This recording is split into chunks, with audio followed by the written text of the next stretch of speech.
America के साथ जो व्यापार डील हुई है उस पर जवाब मांगा जा रहा है, लेकिन इन सवालों के जवाब देने की बजाय सदन की कार्यवाही बार बार उसको स्थगित किया जा रहा है। और कार्यवाही स्थगित करने के अलावा यहां पर आरोप लग रहा है कि लोकसभा में नेता प्रतिपक्ष को बोलने नहीं दिया जा रहा है। 3 दिन से कोशिश कर रहे हैं और इन सब का नतीजा ये रहा कि कल प्रधानमंत्री नरेंद्र मोदी का 5 बजे राष्ट्रपति के अभिभाषण पर जो धन्यवाद प्रस्ताव होता है उसमें वो बोलने के लिए नहीं आए, सांसदों के विरोध को देखते हुए। और इधर एसआईआर को लेकर भी संसद से लेकर सुप्रीम कोर्ट तक हंगामा मचा हुआ है। क्या कुछ हो रहा है उस पर भी हम बात करेंगे। पहले रुख करते हैं लोकसभा का। किस तरीके से आज जब सुबह 11 बजे कार्यवाही शुरू हुई तो कैसे तुरंत ही स्पीकर ओम बिरला ने विपक्ष की नाराजगी का जिक्र करते हुए और एक तरीके से विपक्ष पर ही कार्यवाही को बाधित करने का आरोप लगाते हुए उन्होंने कार्यवाही फिर से स्थगित कर दी। देखते हैं किस तरह से स्थगित हुई है आज सुबह जब लोकसभा की कार्यवाही शुरू हुई उसके बाद।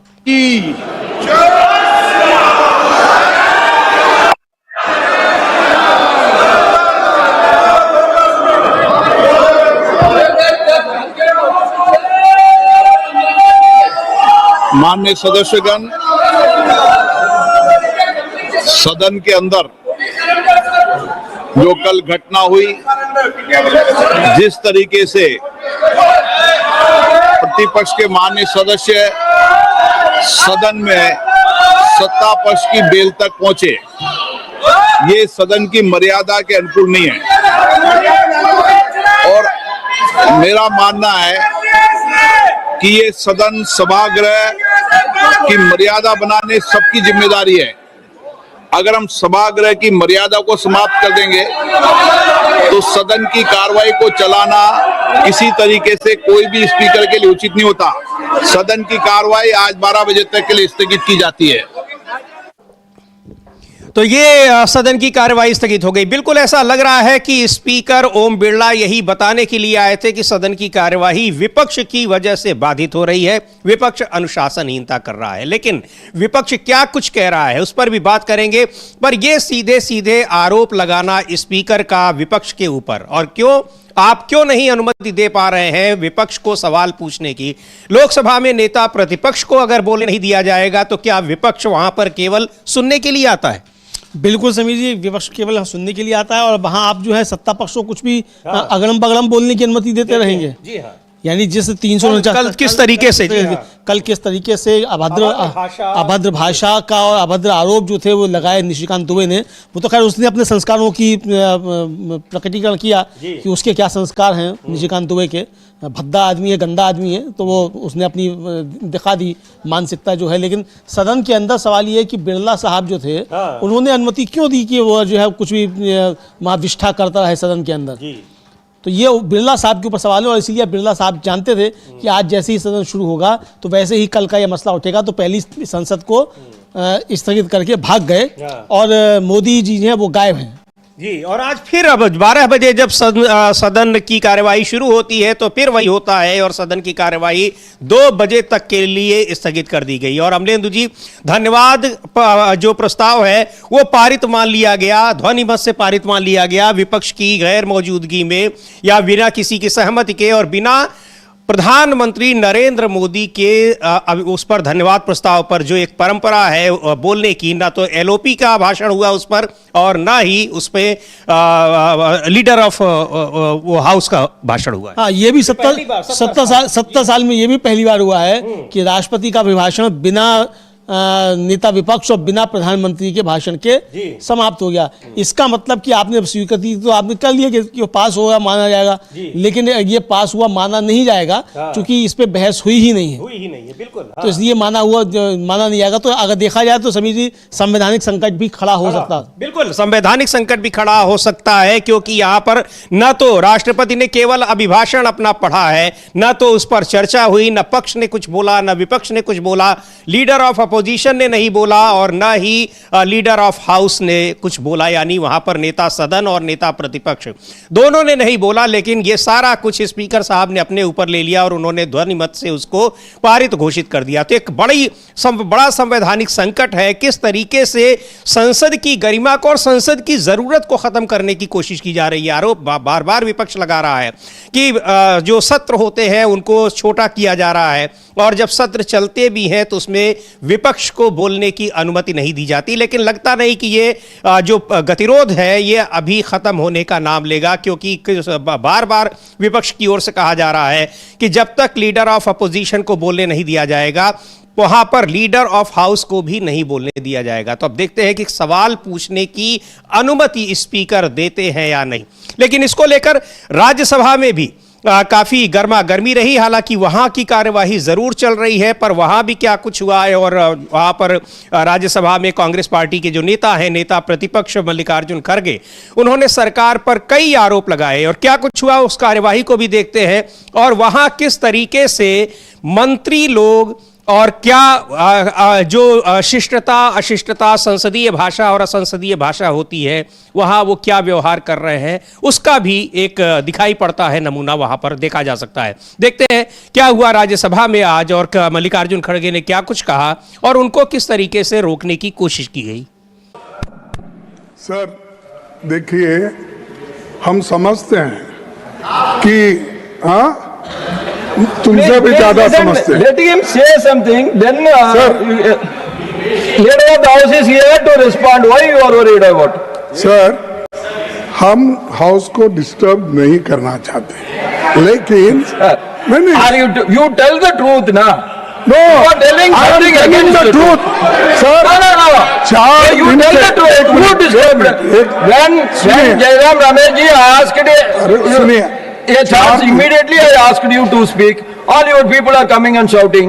This is the democracy. अरे चार दिन से वो हाउस भी नहीं चल रहा, क्यों कि एलओपी को बोलने नहीं दे रहे। लेकिन हमारा कहना यह है कि दोनों हाउस मिलने के बाद ही पार्लियामेंट बनता है, एक हाउस से पार्लियामेंट नहीं बनता।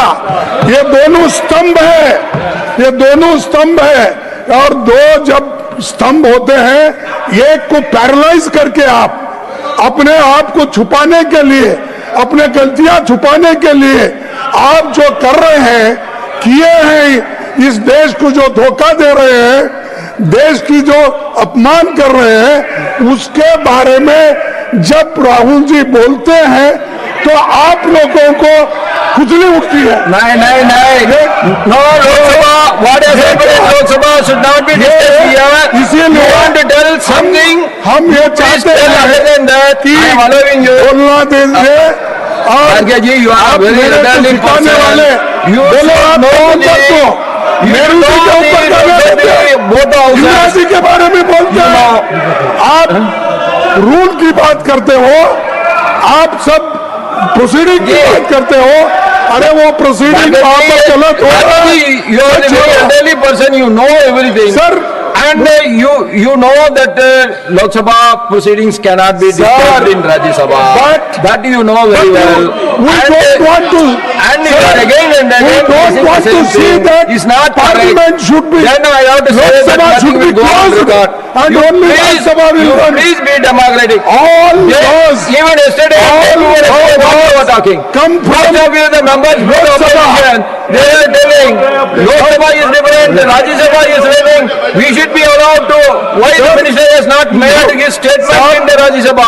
This was your question Lok Sabha में yesterday. जो Now you होता are telling है something वो else. राज्यसभा में आता है। हर कानून, हर बिल वहां से पास होने के बाद ही आता I है। lost. तो इसीलिए Now, okay, 1 minute. 1 minute. You can speak. वहां पर I will now ask the आप राहुल जी को बात leader of the करने के house. लिए आप नहीं दे रहे। Let him speak, then you can बहुत speak. गलत Yes. है, Let him Wrong speak, message दिया and जा रहा you है। can speak, और please. देश के लिए Please भी take your seat. ये अच्छा नहीं। Please take your यही मैं कहूँगा। Now I have called the honorable leader of the house. तो ये राज्यसभा में भी गतिरोध बना हुआ है, और वहां भी तमाम मुद्दों पर चर्चा की बात की जा रही है। और वहां भी जिस तरीके से अमलेंदु जी, सीनियर लीडर्स ने वहां व्यक्तिगत आक्षेप लगाया, और राहुल गांधी के लिए जो बात कही है जेपी नड्डा ने, और पार्टी के अध्यक्ष रह चुके हैं, केंद्रीय मंत्री हैं, सीनियर लीडर हैं, और वो सारी बातें वहां जो व्हाट्सएप पर चलती रहती, उस तरह की बातें वो लोग लाकर निकाल के सदन में रखते हैं, और सदन की कार्यवाही में वो बातें हटाई भी नहीं जाती। हाँ, सदन सदन की कार्रवाई से वो बातें हटाई भी नहीं जाती हैं समीर जी। और देखा जाए तो सदन में वो सब अब कल जो है पहले पूरे दिन भर वो निशिकांत दुबे की बेहूदियाँ जो हैं वो पहले पूरी चलने दी गई और उसके बाद रात को जाकर वो कुछ स्पंज किया गया उसमें से मामला। और आज आते ही ओम बिरला साहब जो ये नहीं कह रहे हैं कि वो निशिकांत दुबे ने कल बहुत ज्यादा बेहूदगी की, उसको नहीं कुछ कह रहे हैं। सदन शर को शेरबंदगी जतानी लग जाइए। बता रहे हैं कि विपक्ष के सांसद जो थे वो सत्ता पक्ष के सांसदों की बेल की तरफ से, अरे वहां से बैठ के वो गालियां देगा तो क्या विपक्ष के सांसद बैठे वो सुनते रहेंगे? नरेंद्र मोदी अगर वहां से गालियां बकने लग जाएं तो सांसद वहां बैठे हुए चुपचाप सुनते रहेंगे? तो ये इनको सदन चलाना आता नहीं है या फिर चलाना नहीं चाहते, दो में से एक बात है। या आप एकदम बिल्कुल बीजेपी के स्वयंसेवक की तरीके से काम कर रहे हैं। अरे होंगे आप स्वयंसेवक, आप हैं स्वयंसेवक, इसमें कोई दिक्कत नहीं है, लेकिन आप जिसमें आप चेयर पर तो उस चेयर की आप अनुरूप बिहेव कीजिए ना, उस चेयर के अनुसार आप अपना जो है वो कार्य निष्पादित कीजिए। लेकिन आप जो है वो स्वयंसेवक ही बने हुए हैं। बिल्कुल, इसको लेकर यही बहुत गहमा गहमी रही और गर्मा गर्म बहस हो रही थी और कह रहे हैं कि हाँ लोकसभा की बात ना करिए, लेकिन बिल्कुल सही बात कही खड़गे ने कि दोनों ही सदनों से मिलकर संसद बनती है। ऐसा नहीं है कि आप किसी एक को इग्नोर करेंगे और वहाँ लीडर ऑफ अपोजिशन को अगर बोलने नहीं दिया जा रहा है तो वो गंभीर मुद्दा है। खैर, इसको लेकर जयराम रमेश ने भी ट्वीट किया है और कहा भी है उन्होंने कि जब तक एलओपी को नहीं बोलने दिया जाएगा प्रधानमंत्री भी नहीं बोलने पाएंगे। बिल्कुल सही बात है, क्योंकि संसद एकालाप की जगह नहीं है, मंच नहीं है, वहां संवाद होता है और आप विपक्ष की बातों को नहीं सुनेंगे। विपक्ष कोई व्यक्तिगत तौर पर कोई नेता नहीं होते हैं सांसद, वो अपने यहाँ के 20 लाख 22 लाख 25 लाख जनता के प्रतिनिधि हुआ करते हैं और उनकी बातों को रखते हैं, उनको रिप्रेजेंट करते हैं केंद्र में। तो उनकी बातों को आप कैसे इग्नोर कर सकते हैं? सुनते हैं क्या कहा है जयराम रमेश ने और उन्होंने लिखा भी है, उसको लेकर ट्वीट किया है कि किस तरीके से जानबूझकर सरकार नहीं चलने दे रही है सदन और आरोप उसका बढ़ा जा रहा है विपक्ष के ऊपर। सुनते हैं जयराम रमेश को क्या कह रहे हैं। 3 दिन से लगातार नेता प्रतिपक्ष राहुल गांधी जी को बोलने से रोका जा रहा, वो अपना भाषण खत्म नहीं कर पा रहे हैं। शुरुआत हुई है पर उनको जानबूझकर रोका जा रहा है क्योंकि वो बड़े महत्वपूर्ण संवेदनशील मामले उठा रहे हैं, देश से सुरक्षा से जुड़ा हुआ है। तो इन सब मुद्दों को लेकर आज हमारी कांग्रेस पार्टी की बैठक हुई लोकसभा और राज्यसभा में, जो हमारे फ्लोर लीडर है, और कल 10 बजे विपक्ष पार्टियों के सारे विपक्ष पार्टियों के नेता फ्लोर लीडर्स लोकसभा और राज्यसभा के खड़गे जी के कमरे में मिलेंगे नए पार्लियामेंट बिल्डिंग में और ये तय करेंगे कि अगले कुछ दिनों में क्या रणनीति क्या होगी। पर जिस तरीके से जबरदस्ती रोका जा रहा है नेता प्रतिपक्ष को, ये हम बर्दाश्त नहीं कर पाते हैं। और हमारे जो पूर्व प्रधानमंत्री हैं जवाहरलाल नेहरू, इंदिरा गांधी, राजीव गांधी, सभी पर अपमानजनक बातें कही जा रही हैं बीजेपी सांसदों से के द्वारा, उनका भी हम पूरा खंडन करते हैं और हम चाहते हैं कि उनके खिलाफ कार्रवाई की जाए। पर असली मुद्दा ये है, एक मुद्दा जो सबसे महत्वपूर्ण मुद्दा ये है, मूल मुद्दा है कि नेता प्रतिपक्ष को बोलने नहीं दिया जा रहा। जयराम सर, जिस तरीके से आज प्रधानमंत्री नहीं बोल पाए और उन्होंने ब्लेम नहीं, प्रधानमंत्री बोल नहीं पाए, नेता प्रतिपक्ष नहीं बोल पाए। प्रधानमंत्री तभी बोलेंगे जब नेता प्रतिपक्ष बोलेंगे। अगर नेता प्रतिपक्ष नहीं बोल सकते तो डिबेट का क्या मायने? प्रधानमंत्री तो जवाब का डिबेट का जवाब देते हैं ना। तो शुरुआत तो नेता प्रतिपक्ष करते हैं। जब डिबेट ही नहीं हुआ तो प्रधानमंत्री क्या सवाल देंगे? हालांकि हम जानते हैं कि प्रधानमंत्री चुनावी भाषण करेंगे, हमेशा 11 साल से वही करते आ रहे हैं। कांग्रेस का बदनाम करेंगे, पंडित नेहरू का बदनाम करेंगे, कांग्रेस नेतृत्व का बदनाम करेंगे, वो सब हम लोग जानते हैं। पर डिबेट औपचारिकता तो है ना। नेता प्रतिपक्ष शुरुआत करते हैं, समाप्त करते हैं, 40 मिनट बोलते हैं। राहुल जी तो 25 मिनट तक बोलते हैं, उनको बोलने ही नहीं दिया गया है 3 दिन से। तो ये बड़ी महत्वपूर्ण बात कही कि नेता सदन प्रधानमंत्री को बोलने क्या नहीं दिया गया। जब बहस ही नहीं हुई तो बहस का ही तो जवाब देना होता है उसमें, और खैर आए भी नहीं वो वहां। हाँ, आए भी नहीं और जाहिर सी बात है कि बहस का जवाब ही जो है वो देना होता है और बहस का जवाब दिया भी नहीं गया। तो जब बहस शुरू ही नहीं हुई तो जवाब प्रधानमंत्री कहां से देंगे? यही बात जयराम रमेश कह रहे हैं और साफ कह रहे हैं कि अगर राहुल गांधी नहीं बोलेंगे तो प्रधानमंत्री भी नहीं बोलेंगे, क्योंकि जवाब तभी आप देंगे जवाब नेता विपक्ष को सुनेंगे। नेता विपक्ष के सवालों के आपको जवाब देने होते हैं, तो वो आप विपक्ष के दूसरे सांसदों ने भी मना कर दिया कि जब एलओपी नहीं बोल रहे हैं तो हम क्या बोलेंगे, और जरूरी मुद्दे वो उठा रहे हैं उसमें उनको बोलने दिया जाए। हमने जब पहले दिन की बहस को देखा था, जब अखिलेश यादव का नाम लिया गया उस स्पीकर ने, तो उन्होंने मना कर दिया, और उसके बाद भी दूसरे नेताओं के नाम अगले दिन जब लिए गए विपक्ष के, उन लोगों ने भी मना कर दिया। तो ये एक बहुत ही गंभीर मुद्दा बन गया है और विपक्ष का आरोप है कि जरूरी मुद्दों पर चर्चा करने से भाग रही है सरकार। और ये कहा जा रहा था कि आज कल के लिए कि प्रधानमंत्री 5 बजे उनका समय निर्धारित था, लेकिन उसके पहले ही सदन की कार्यवाही स्थगित कर दी गई। और लेकिन आज बैठक हुई है विपक्ष के नेताओं की, और जो जयराम रमेश कह भी रहे थे कि ये बैठक होनी है, उसकी आप विजुअल्स ये देख सकते हैं। राहुल गांधी हैं, मल्लिकार्जुन खड़गे और विपक्ष के तमाम पार्टियों के सांसद हैं, यहाँ पर बैठक हुई है। ये एक बहुत ही महत्वपूर्ण बात है अमलेंदु जी की इस मुद्दे पर पूरा विपक्ष एक साथ, इस मुद्दे पर क्या हम लोग पिछले कई बार से देख रहे हैं कि लगातार हर मुद्दे पर विपक्ष अपनी एकजुटता का प्रदर्शन कर रहा है, संसद में भी और संसद के बाहर भी। हाँ बिल्कुल, विपक्ष पूरी तरीके से एकजुट है, संसद के बाहर भी और संसद के अंदर भी, और तमाम मुद्दों पर एकजुट है। एसआईआर को लेकर जिस तरीके से सांसदों ने प्रदर्शन किया और 70 सालों में पहली बार हुआ कि सारे विपक्ष के सांसद लोकसभा और राज्यसभा के एक साथ गिरफ्तार कर ली गई, ये भी 70 सालों में पहली बार हुआ। तो यहाँ तक स्थिति आई तो पूरा विपक्ष जो है वो किस तरीके से एकजुट नजर आया।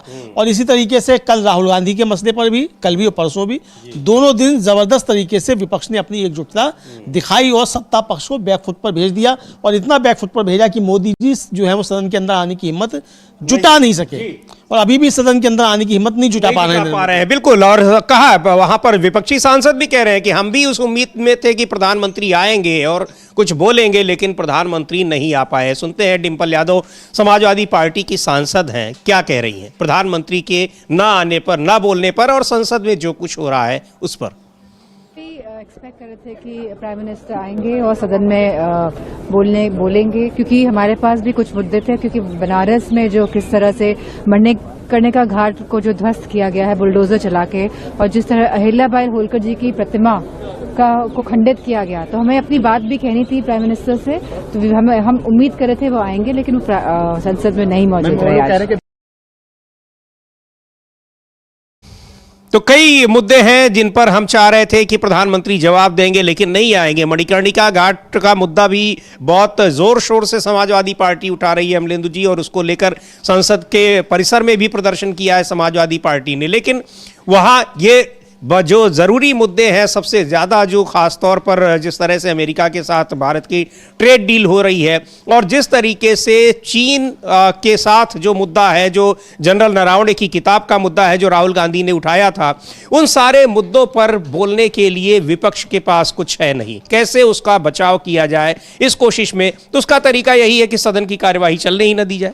बिल्कुल बिल्कुल, इसका तरीका यही है कि सदन की कार्रवाई चलने नहीं दी जाए, और सदन की कार्रवाई जो है वो बार बार बाधित की जा रही है। सबसे बड़ी बात यह है कि सत्ता पक्ष जो है खुद सदन की कार्रवाई बाधित कर रहा है। कल प्रियंका गांधी ने भी यही कहा था कि सरकार खुद नहीं चाहती कि सदन चले, और इसीलिए उसके नेता जो है, यहाँ तक कि संसदीय कार्य मंत्री जो वो खुद व्यवधान पैदा करते हैं। मणिक्कम टैगोर हैं कांग्रेस के सांसद, उन्होंने भी साफ तौर पर यह कहा है कि सरकार जो है वो खुद नहीं चाहती कि सदन चले, और सरकार ही सदन को बाधित कर रही है। तो सुनते हैं मणिक्कम टैगोर को क्या कह रहे हैं।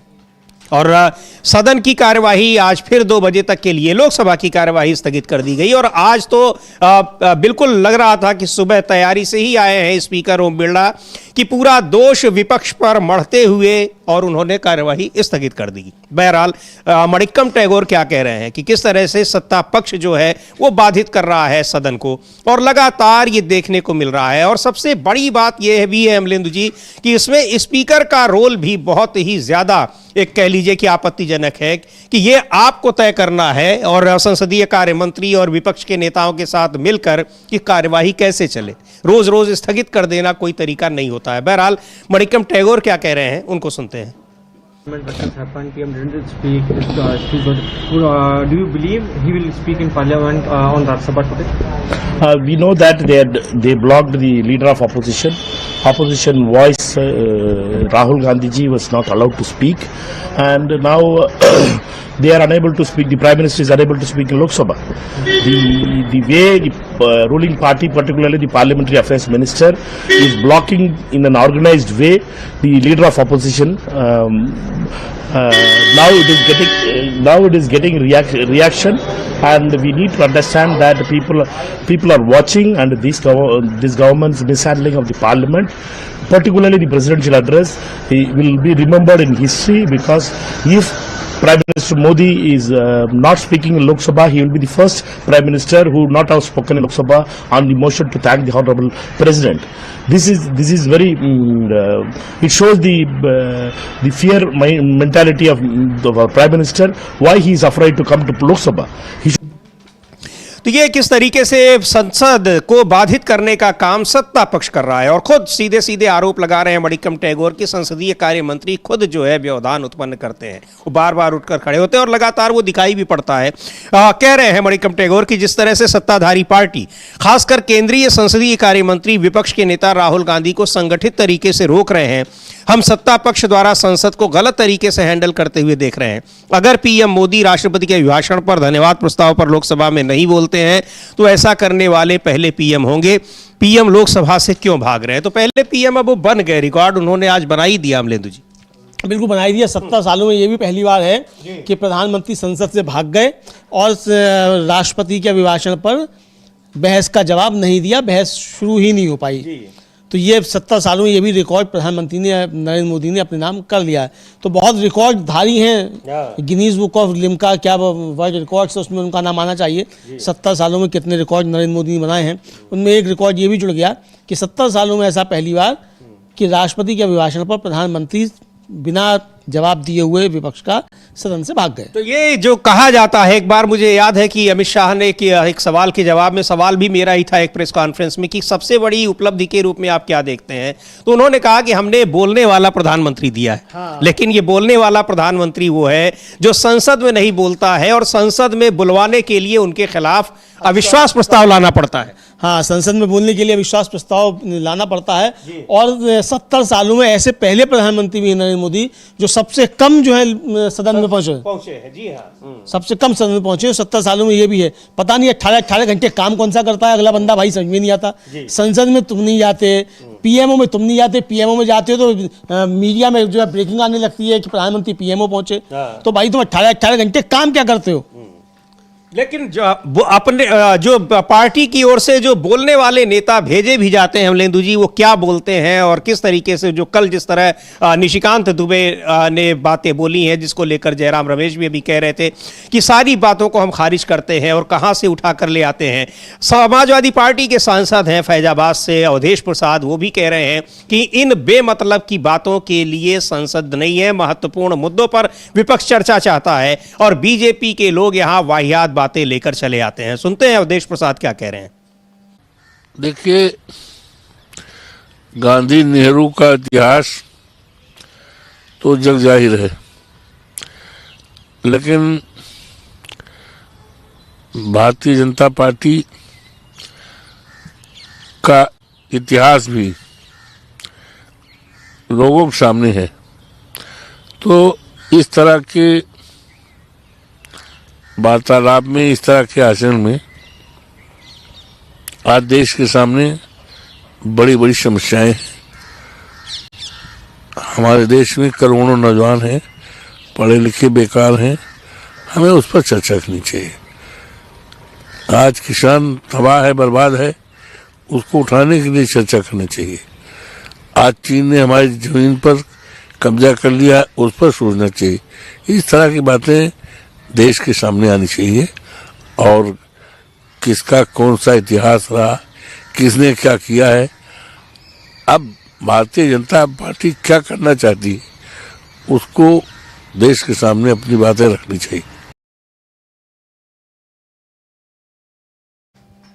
तो संसद जरूरी मुद्दों पर चर्चा के लिए होती है। संसद इतिहास की पढ़ाई के लिए क्लासरूम की किताब और व्हाट्सएप की में जो कुछ लिख कर आ रहा है उनको वहां किताब के रूप में पढ़ने के लिए वो जगह नहीं है। बहुत ही बहुमूल्य समय होता है संसद का। आखिर संसद का समय क्यों जाया हो रहा है और संसद में हो भी क्या रहा है? केवल स्पीकर बोल रहे हैं और स्पीकर के बोलने के बाद कार्यवाही स्थगित हो जा रही है। एक बार फिर देखते हैं सुबह 11 बजे कैसे स्थगित हुई और उसके बाद जो 11 बजे को हम लोगों ने देखा, लेकिन 1 घंटे बाद जब फिर से सदन शुरू होती है लोकसभा की कार्यवाही, उसके बाद क्या होता है कि वो ध्वनिमत से पारित कर दिया जाता है। फिर तो संसद में सांसदों के आने की जरूरत भी नहीं है।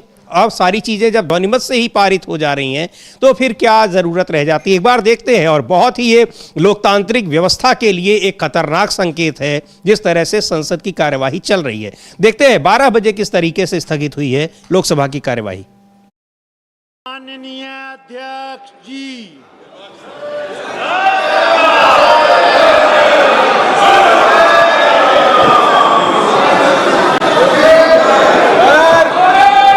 माननीय सदस्यगण, मुझे कुछ माननीय सदस्यों की स्थगन प्रस्ताव की सूचना प्राप्त हुई है। मैंने आज किसी भी स्थगन प्रस्ताव की सूचना की अनुमति प्रदान नहीं की गई है। सभा पटल पर रखे जाने वाले पत्र आइटम नंबर 2 श्रीपद यशो नाइक,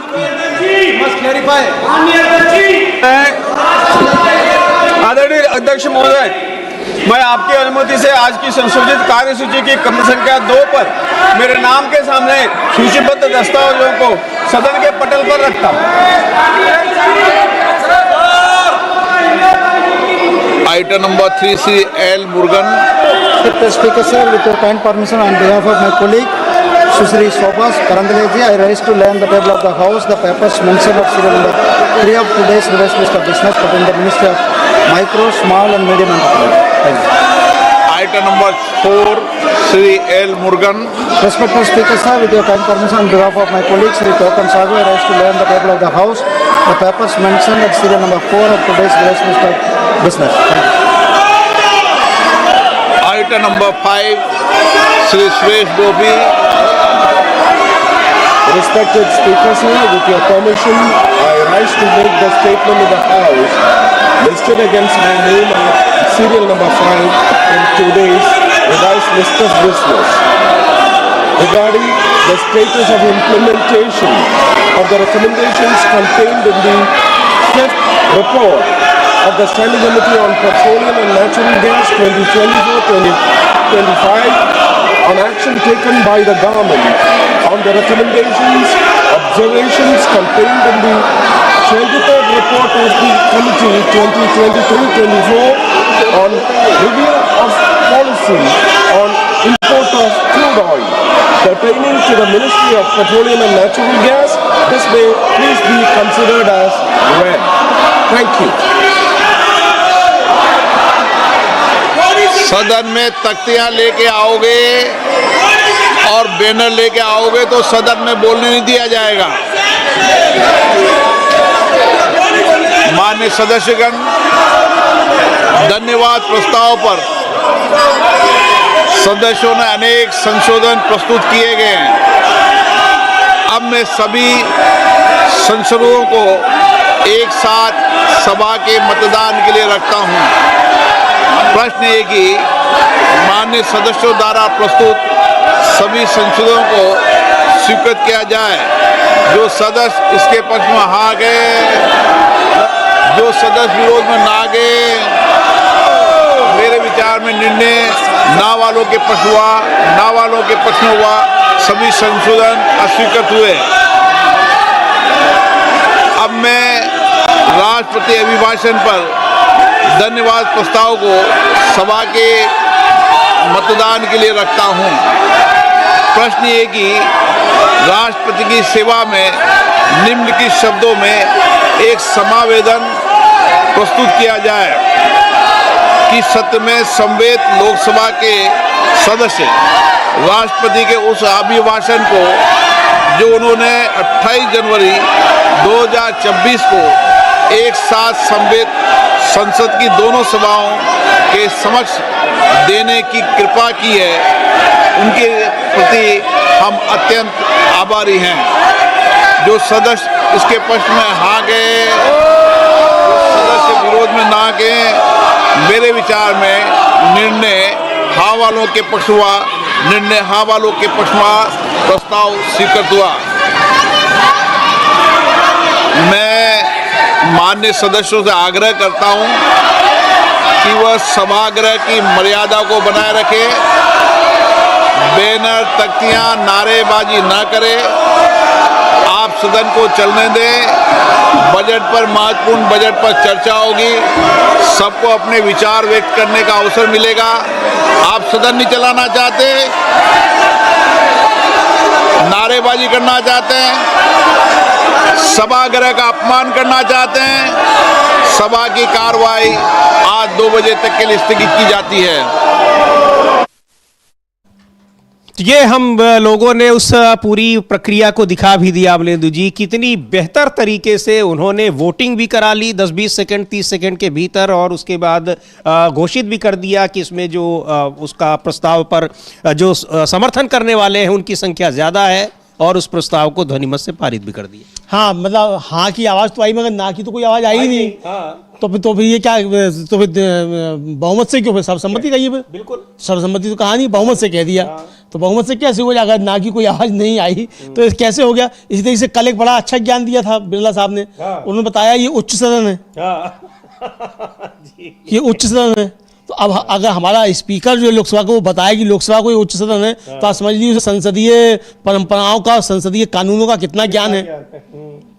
मतलब ये तो एकदम समीर जी, मतलब जो अर्हता होती है उसके खिलाफ है ये। आप उसके अर्ह ही नहीं है आप कि आप जो है बन सकें लोकसभा के अध्यक्ष। अगर आप लोकसभा को बता रहे हैं कि उच्च सदन है, तो आप इसके योग्य नहीं है। फिर आपने अपनी अयोग्यता साबित कर दी है ये कह के कि ये जो है उच्च सदन है। बहरहाल, लेकिन योग्यता तो साबित कर रहे हैं कि स्पीकर के पद पर बैठकर वो क्या कुछ कर रहे हैं, उससे ये साफ साबित हो रहा है कि जिस वजह से उनको बनाया गया है, उस अपनी जो ज़रूरत है, अपनी जो उनकी योग्यता है, उसको पूरा वो वहाँ पर पूरी तरीके से दिखा रहे हैं।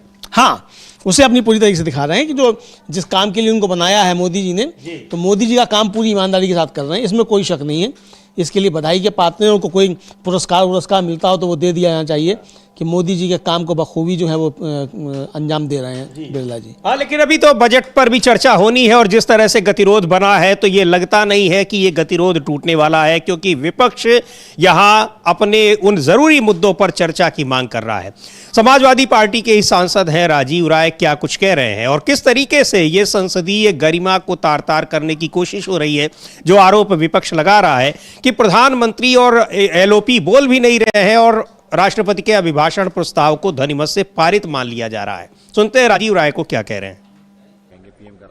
प्रधानमंत्री तो आए नहीं थे, हाउस एडजर्न कर दिया गया था, महिलाएं खड़ी थी, उसके बाद उधर से कोई कमेंट हुआ, महिलाएं उत्तेजित हो गई। ये इन लोगों का संस्कार का परिचय देते हैं। ये चाहते हैं कि सदन बिना विपक्ष के चले, किसी को बोलने नहीं देंगे, तो फिर ये तानाशाही घोषित कर दे ना, मार्शल लॉ घोषित कर दे, तानाशाही घोषित कर दे, खुद को स्वयंभू राजा घोषित कर दे, क्या फर्क पड़ता है, यही है सर। तो ये यहाँ क्या कुछ हो रहा है, लेकिन बहुत गंभीर बात कर रहे हैं अमलेंदु जी। कल जब वहाँ पर महिला सांसद वो वहाँ पर ट्रेजरी बेंच पर जाकर वो नारेबाजी कर रही थी और प्रधानमंत्री के वक्तव्य की मांग कर रही थी, तो कह रहे हैं राजीव राय, चूंकि वो मेंबर है, वो भी उस समय वहाँ पर रहे थे, और वो कह रहे हैं कि जो टिप्पणियाँ की गई महिलाओं के खिलाफ, बड़ी अभद्र टिप्पणियाँ की गई। हाँ, ये बता रहे हैं कि बहुत अभद्र टिप्पणियाँ की गई हैं और सत्ता पक्ष के सांसदों द्वारा की गई हैं। हाँ। तो यानी पूरा असली चाल चरित्र चेहरा जो है भारतीय जनता पार्टी ने वो अपना दिखा दिया है कि ये कितने निम्न स्तर के लोग जो हैं वो पहुंचे हुए हैं, और जो भारतीय जनता पार्टी को लोग वोट देते हैं, ये उनको सोचने का काम है कि आपने किन निम्न स्तरीय लोगों को आपने वोट देकर के संसद में पहुंचाया है। जी बिल्कुल, इसको लेकर कि क्या कुछ हो रहा है वहां पर और किस तरह की टिप्पणियां की जा रही हैं, किस तरह से फप्तियां कसी जा रही हैं महिला सांसदों पर, पूर्व प्रधानमंत्रियों पर, नेताओं पर, और वहां इन सत्ता पक्ष के लोग इन सब चीजों को कहने की, करने की उनको छूट है।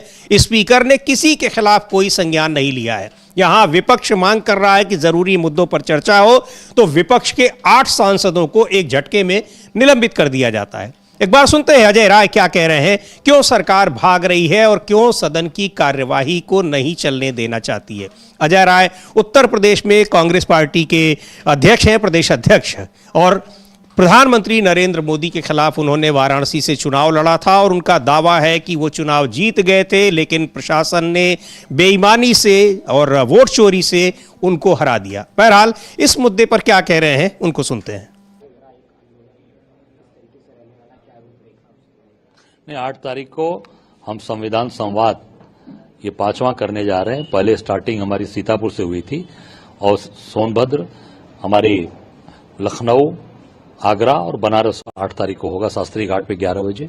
और संविधान की रक्षा करने के लिए, संविधान को ताकत देने के लिए, संविधान को जो सरकार पूरी तरीके से ध्वस्त कर रही है, हमारे नेता आदरणीय राहुल गांधी जी को ये नेता प्रतिपक्ष होने के बाद भी नहीं बोलने दे रहे हैं लोकसभा में, ये सारी बातें मजबूती से 8 तारीख उठेंगी।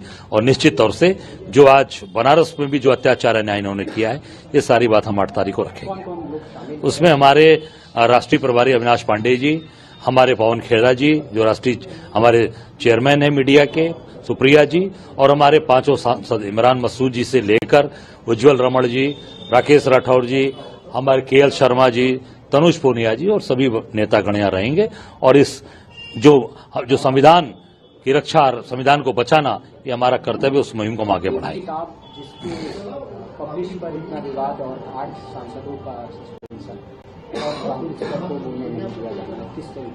नहीं, देखिए, जो जनरल, आर्मी के जनरल जो सेना के अंदर उन्होंने पूरा जीवन लगाया, उन्होंने देश हित के लिए वो किताब लिखी है, राष्ट्र हित के लिए लिखी है।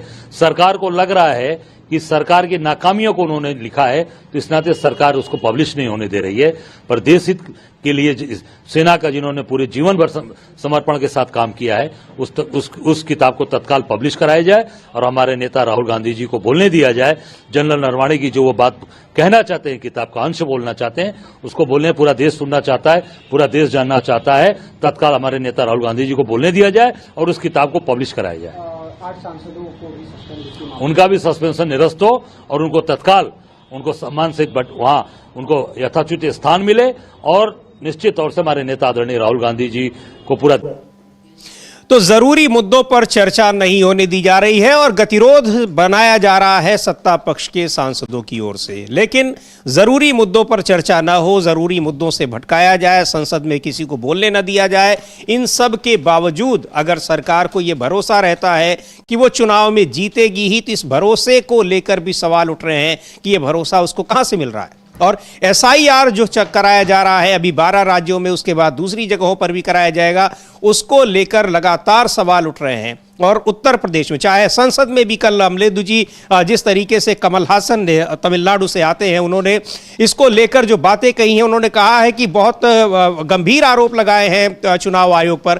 कहा कि बिहार में जिंदा मृतकों की जमीन बना दिया गया बिहार को, और अब यही काम तमिलनाडु के लिए हो रहा है। 1 करोड़ लोगों को, जीवित लोगों को वहां मुर्दा घोषित करने की कोशिश की जा रही है, जो हम नहीं होने देंगे, और यह काम कर रहा है चुनाव आयोग।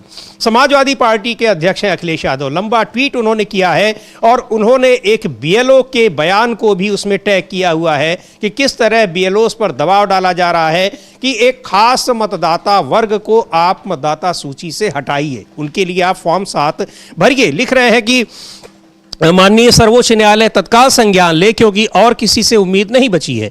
भाजपा और उनके सहयोगी अपराधियों की तरह पेश आ रहे हैं। उत्तर प्रदेश के BLO को प्रताड़ित करके, दबाव बनाकर, धमकाकर PDA समाज, खासतौर से अल्पसंख्यक समुदाय का वोट फर्जी दस्तावेजों के आधार पर काटने की साजिश कर रहे हैं। SIR में फॉर्म 7 के दुरुपयोग को तुरंत रोका जाए और हर वोटर के मत देने के संवैधानिक अधिकार की रक्षा की जाए। BLO से जबरदस्ती कर रहे अपराधियों के विरुद्ध FIR लिखवाई जाए और फास्ट ट्रैक कोर्ट में सुनवाई हो। जब तक वैध व्यवस्था न बन जाए, फॉर्म 7 का इस्तेमाल प्रतिबंधित किया जाए और अब तक जो फॉर्म 7 जमा हुए हैं उन सब को रद्द निरस्त किया जाए। दावा आपत्ति की गतिविधियों पर तत्काल रोक लगाई जाए। देश की जनता के वोट काटने के षड्यंत्र के पीछे कौन सी देश विरोधी ताकतें सक्रिय हैं, इसकी न्यायिक जांच हो। देश के ईमानदार पत्रकार और अधिकारी सामने आएं और देश विरोधी ताकतों से लड़ने में हमारा साथ दें। पीडीए प्रहरियों से अपील है कि वो हर वैध बनाने बचाने के कार्य में पूरी मुस्तैदी से लगे रहें। भाजपाइयों की धांधली को उनकी होने वाली हार की हताशा माने और भाजपाइयों के घपलों के सबूत इकट्ठा करके उनके खिलाफ एफआईआर की तैयारी करें। सच तो यह है कि जैसे जैसे पीडीए परिवार बढ़ रहा है वैसे वैसे भाजपाई डर रहा है। और इन्होंने एक बीएलए का जो एक बयान है उसको भी टैग किया है, बीएलओ का, उसको सुनते हैं क्या वो कह रहे हैं। क्या नाम है आपका? अश्विनी कुमार। पिताजी का नाम? श्री जगदीश सिंह। अच्छा, आपका क्या पद है इस क्षेत्र में? मैं सर प्राथमिक विद्यालय रामपुरा मौज में सहायक अध्यापक पद पे हूँ। अच्छा। और अभी जो एसआईआर में विशेष इसमें अभियान में बीएलओ बनाया गया मौज में। अच्छा। हाँ। फिर आज आपके साथ क्या घटना हुई? आज मैं सर नगला चौपला से नोटिस बांट के घर नोटिस बांट रहा हूँ सर, एक सप्ताह से लगभग। हाँ। और मैं नगला अर्जू की तरफ जा रहा था। हाँ। मुगलपरा नगला अर्जू के बीच में बाइक से मैं जा रहा था तो अचानक एक कार रुकी और उन्होंने, उसमें 3-4 लोग थे। कौन कौन था उसमें? ध्रुव कटेरिया हाँ। आगे बैठे थे, ड्राइवर था, और एक उदय प्रताप कटेरिया थे। हाँ। पुत्र काशीराम। हाँ। इन्होंने सर कहा कि आप रुको और ये मुसलमानों के जो है बल्क में जो वोट आए हैं, हाँ, इन पे आप साइन करो और इस पे रिसीविंग करके इन वोटों को यहाँ से हटाओ। ये लोग यहाँ रहते नहीं है, इनके वोट काटिए। वो लोग यहाँ पे रहते हैं? नहीं, कुछ लोग उनके वोट मैंने बनाए हैं, अभी वर्तमान में रह रहे हैं। अच्छा। 2-4 लोग नहीं रह रहे, तो मैंने कहा इस पे मैं जांच करूंगा, उच्च अधिकारियों को बताऊंगा। हाँ। और इन्होंने कहा कि नहीं अभी करो, तो मैंने कहा मैंने उसकी फोटो खींच ली। हाँ। तो इन्होंने कहा भोसड़ी कि तुमने मेरी कागजातों की या उसकी सरकारी डॉक्यूमेंट की कैसे फोटो खींची, इसे डिलीट कर। तो इन्होंने धक्का मुक्की की, मुझे जो है साइड पे करते हुए मेरा मोबाइल खींच लिया और मेरा पटक दिया। मोबाइल की स्क्रीन टूट गई और मुझे धमकाते हुए बाहर निकले और उन्होंने धक्का मारते हुए मुझे खींच के जो रोड पे ले गए। मैं अकेला था, ये कई लोग थे, तो इन्होंने मुझे जान से मारने की धमकी दी, जूता उतार के माँ बहन की गालियां दी, अभद्रता दी, बदतमीजी, और मुझे धक्का मारते हुए ले गई। अच्छा, जूता भी उतारा? हाँ बिल्कुल, कई बार जूता मारने का प्रयास किया। अच्छा जी।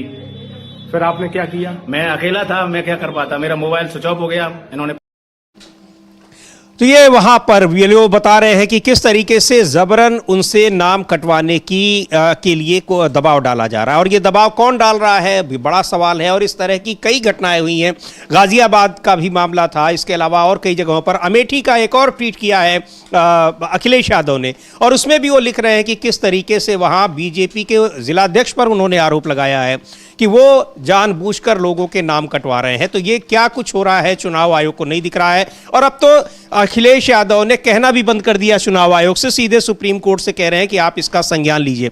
लिख रहे हैं, एक पत्र उन्होंने लगाया हुआ है और लिख रहे हैं कि एक बेहद गंभीर मामला है कि अमेठी भाजपा जिला अध्यक्ष ने एक बीएलओ से मारपीट की। उन्होंने महिला बीएलओ पर जबरन पीडीए समाज का वोट कटवाने व भाजपा समर्थकों का वोट बढ़वाने का दबाव डाला। उनके मन मुताबिक काम न करने पर बीएलओ को अपमानित किया गया और